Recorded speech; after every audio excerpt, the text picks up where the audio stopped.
scrutin est ouvert.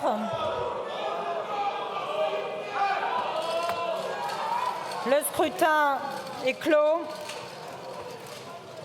Voici le résultat du scrutin.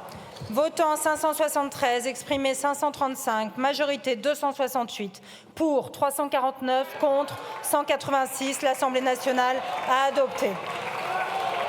Et la séance est suspendue.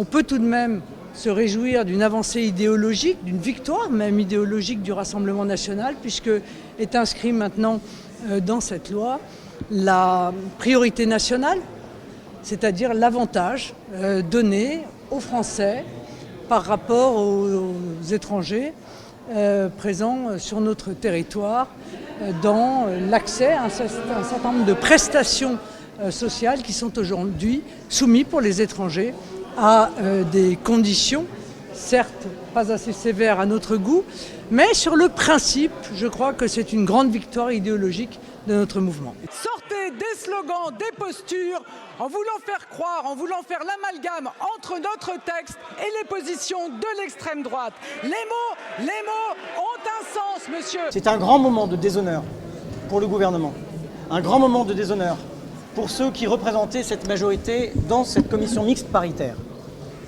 Maintenant, il s'agit de savoir s'il demeure dans cette majorité des femmes et des hommes qui se souviennent qu'en 2017 et en 2022, nos voix se sont mêlées aux leurs pour faire obstacle à l'extrême droite, à Marine Le Pen et à ses thèses.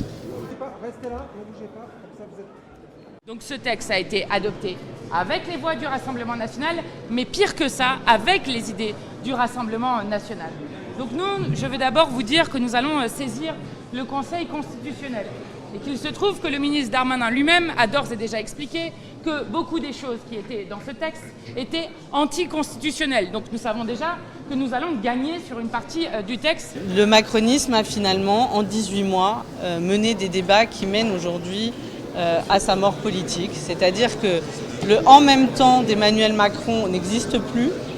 La cohérence politique de la majorité qui avait défendu l'aide médicale d'État, qui avait défendu les étudiants étrangers, qui voulaient les accueillir sur notre territoire, cette cohérence-là humaniste n'existe plus.